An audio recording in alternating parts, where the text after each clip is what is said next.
নদীতে গোসল করতে যেয়ে যখন এরকম মাছ ধরি তখন তার আনন্দের কোনো শেষ নেই। আপনারা কি কখনো এরকম আনন্দ উপভোগ করতে পেরেছেন?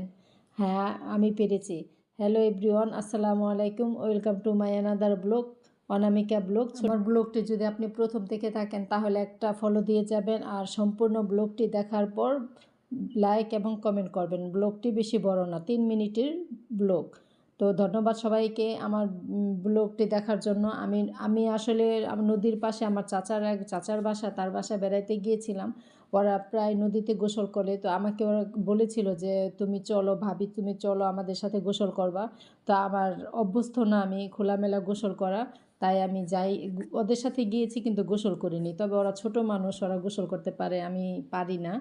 হয়তো অনেকে বড়রা করে, কিন্তু আমি আসলে সেই সিচুয়েশনে করতে পারি না, এই জন্য করিনি। তবে একটা নৌকা ছিল, সেই নৌকার মধ্যে বসে ওদের আনন্দটা সাথে আমিও আনন্দ করেছি। তো একটা মাছ দেখতে পেলাম, কি সুন্দর, কি ভালো লাগলো। পাঙ্গাস মাছ, অনেক বড় মাছটাই, কি সুন্দর, অনেক তাজা মাছ ওরা ধরলো, আমি সেটার ভিডিও করলাম। তো আপনারা দেখতে পাচ্ছেন নদীর এরকম, আপনারা কেউ বুক করেছেন এরকম সিচুয়েশনে? আমি পারলাম, ভালো লাগলো খুব। আশেপাশের পরিবেশটাও অনেক সুন্দর।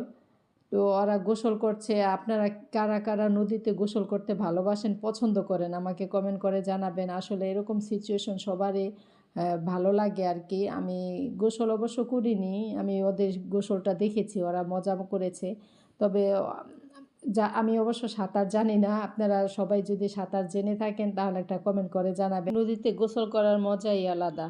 ওরা মাছটা ধরেছে সেটা দেখে নৌকার মাঝিকে বললাম, মাঝি না, তিনি একটা চাচা হয় আর কি, এমনি চাচা, মুরব্বি চাচা, তাকে বললাম আমিও ধরবো। তো নিয়ে গেল মাছের কাছে, সেই ধরলাম। খুব ভালো লাগলো এরকম। তো ওরা ওরা গোসল করবে, আমি সেটা দেখব, আর সেটারই ভিডিও করলাম, আপনারা দেখতে পাচ্ছেন।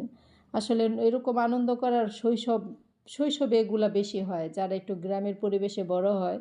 আমি অবশ্য ঢাকার পরিবেশে বড় হওয়া মেয়ে, বা ঢাকাই বাড়ি, আমাদের বাবার বাড়ি, দেশের বাড়ি এখন গ্রামে, আর আমি শ্বশুর বাড়ি গ্রামে। তো এখানে থাকি, কিন্তু আমি সাঁতার জানি না। তবে ওরা গোসল করছে আর আমি দেখছি, কি ভালো লাগছে, দুইজনে কি মজা করে দুষ্টামি করে গোসল করছে। ওরা দুই বোনই, খুব ভালো লাগলো। আমাকে অনেক ভালোবাসে ওরা, আমাকে ছাড়া তো মনে হয় ওরা চলতেই পারে না। দেখতে আমাকে প্রায় দেখতে আসে। তো ছোট্টটা খুব ভালো। এরকম করে সাঁতার কারা কারা করছেন একটা কমেন্ট করে জানাবেন।